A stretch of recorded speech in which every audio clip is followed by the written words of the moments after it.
Bismillahirrahmanirrahim. Assalamualaikum warahmatullahi wabarakatuh.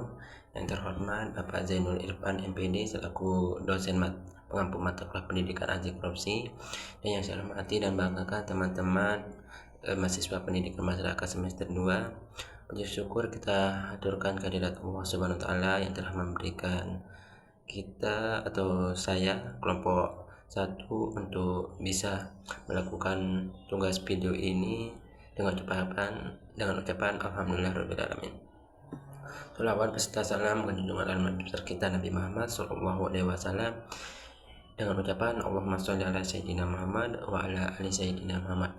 Baik, dalam kesempatan kali ini, dalam video ini saya selaku moderator sekaligus anggota kelompok dari kelompok 1 nama Sofyan Al-Ansori, dan anggota kelompok lainnya yaitu Sahlan dengan NIM 24191-022, sedangkan saya dengan NIM 24191-015 akan mempresentasikan tentang teori korupsi, penggolongan korupsi, dan penyebab korupsi. Jadi sebelum kita mengetahui teori, bentuk atau penggolongan dari korupsi, alangkah lebih baiknya kita mengetahui apa arti dari korupsi tersebut. Korupsi dapat didefinisikan sebagai perilaku yang melanggar hukum dan etika, di mana individu atau pejabat publik menggunakan kekuasaan yang dimiliki untuk mendapatkan keuntungan pribadi. Tindakan ini seringkali melibatkan suap, penggelapan, nepotisme, dan praktik-praktik lain yang merugikan masyarakat. Korupsi dapat terjadi di berbagai sektor, baik itu di pemerintahan, baik di swasta maupun lembaga nirbala. Jadi seperti di definisi yang telah saya bacakan, objek atau pelaku utama dalam hal korupsi ini adalah pejabat negara, yang dimana diberikan mandat oleh masyarakat untuk mengelola kekayaan yang diberikan oleh pajak maupun pendapatan negara disalahgunakan oleh para pejabat, sehingga terjadinya suap menyuap, penggelapan, nepotisme, dan korupsi. Itu merupakan penggambaran umum tentang apa itu pengertian dari korupsi.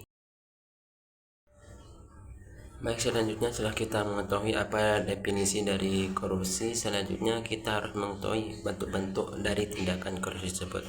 Yang pertama yaitu suap. Suap ialah memberikan atau menerima sesuatu yang berupa uang, barang, atau jasa untuk mempengaruhi tindakan pejabat publik atau individu dalam posisi kekuasaan. Jadi di sini suap menyebut itu memberikan uang, barang, dan jasa kepada pejabat publik maupun dari swasta juga bisa memberikan suap ke pejabat publik setempat. Misalkan ketika ingin mendirikan suatu perusahaan supaya izinnya cepat berlaku, supaya lahan yang mereka tempati cepat diizinkan, jadi mereka melalui jalur khusus atau jalur tikus ini, yaitu dengan memberikan suap kepada pejabat daerah setempat supaya apa yang mereka mau dirikan berjalan dengan lancar. Selanjutnya yaitu bentuk dari korupsi penggelapan, yaitu penyalahgunaan atau pencurian dana atau aset yang dipercayakan kepada individu atau pejabat. Jadinya di sini penggelapan adalah para swasta atau individu atau kelompok orang tertentu diberikan kepercayaan oleh negara untuk mengelola, misalkan diberikan pengelolaan tentang tambang, diberikan hal itu, tadi mereka memakai dengan salah, jadinya hal yang harus diberikan ke masyarakat, jadi mereka gunakan untuk nikmatnya, baik itu mereka gunakan untuk kepentingan pribadi, golongan maupun keluarganya. Selanjutnya ada nepotisme, yaitu praktik memberikan keuntungan atau posisi kepada kerabat atau teman dekat tanpa pertimbangan kualifikasi atau kemampuan.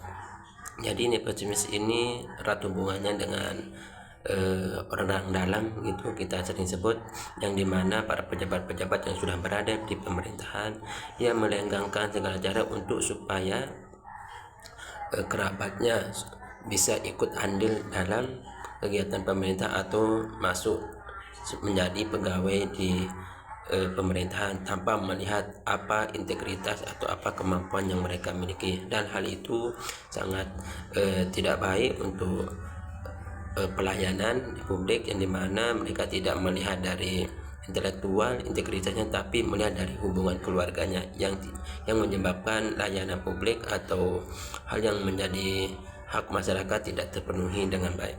Selanjutnya yang terakhir bentuk korupsi yaitu kolusi, yakni kesepakatan antara dua pihak atau lebih untuk melakukan tindakan yang merugikan pihak ketiga, seringkali untuk mendapatkan keuntungan finansial. Baik, selanjutnya setelah saya menjelaskan definisi dan bentuk-bentuk dari korupsi, selanjutnya saya akan menjelaskan teori korupsi. Yang pertama, Ghosn teori dari Jack Boulogne. Ghosn teori menjelaskan bahwa korupsi disebabkan oleh 4 faktor utama. Yang pertama, keserakahan, kedua, kesempatan, ketiga, kebutuhan, dan keempat, pengungkapan. Keserakahan mendorong individu untuk mencari keuntungan pribadi, sementara kesempatan memberikan peluang untuk melakukan tindak korupsi. Kebutuhan dapat memaksa individu untuk terlibat dalam praktek korupsi, dan pengungkapan yang rendah dapat menciptakan lingkungan yang kondusif bagi korupsi. Selanjutnya dari TDMA teori yang dikemukakan oleh Robert Klingort. TDMA teori mengidentifikasi 3 elemen kunci yang menyebabkan korupsi. Yang pertama, monopoli, kedua, diskresi, dan kurangnya akuntabilitas. Monopoli menciptakan sesuatu di mana individu memiliki kontrol penuh atas sumber daya. Diskresi memberikan kekuasaan untuk membuat keputusan tanpa pengawasan. Dan ketiga, yaitu kurangnya akuntabilitas memungkinkan tindakan korupsi berlangsung tanpa konsekuensi. Yang terakhir yaitu teori cost benefit model. Teori ini memandang korupsi sebagai hasil dari perhitungan risiko dan keuntungan. Individu akan melakukan tindakan korupsi jika mereka merasa bahwa manfaat yang diperoleh lebih besar daripada risiko yang dihadapi. Faktor-faktor seperti imbalan finansial, risiko tanggapan, dan norma sosial berperan dalam perhitungan ini. Itu merupakan teori-teori dari korupsi yang sudah dibawakan para ahli. Selanjutnya yang akan saya bacakan yaitu penggolongan korupsi.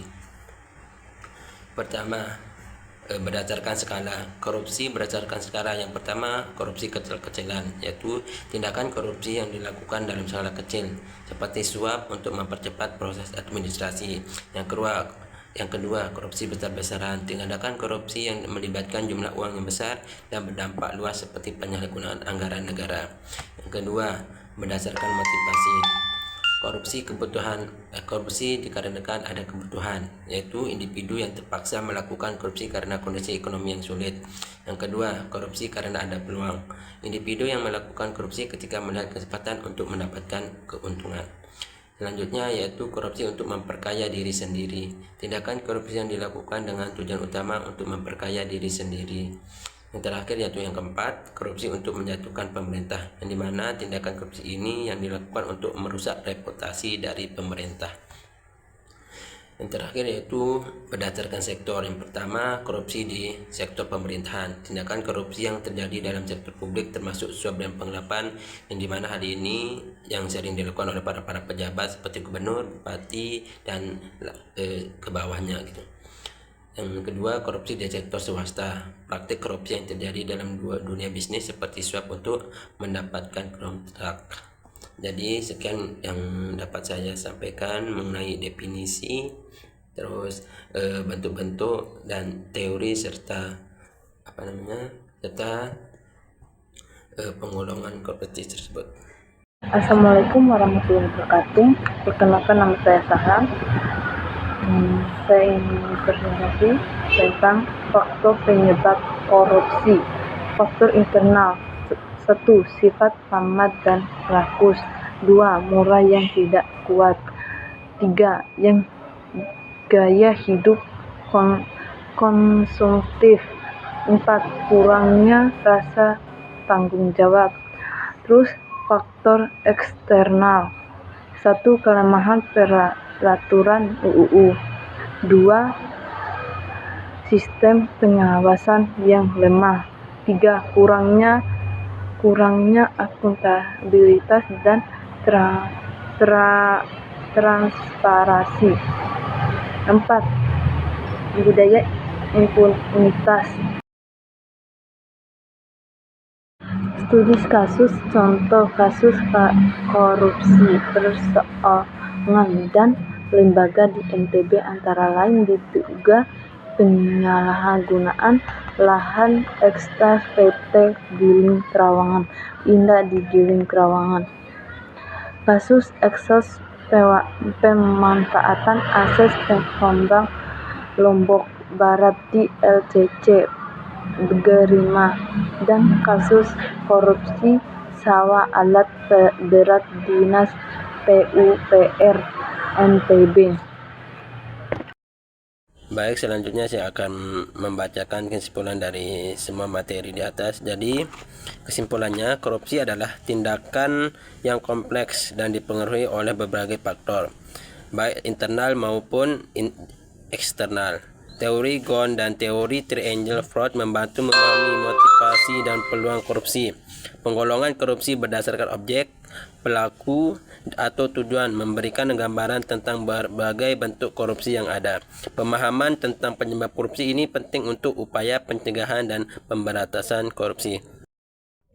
Baik, hanya ini yang dapat kami sampaikan dalam video presentasi ini. Mohon maaf jika ada kata-kata kami yang salah di hati Bapak dosen dan teman-teman sekalian.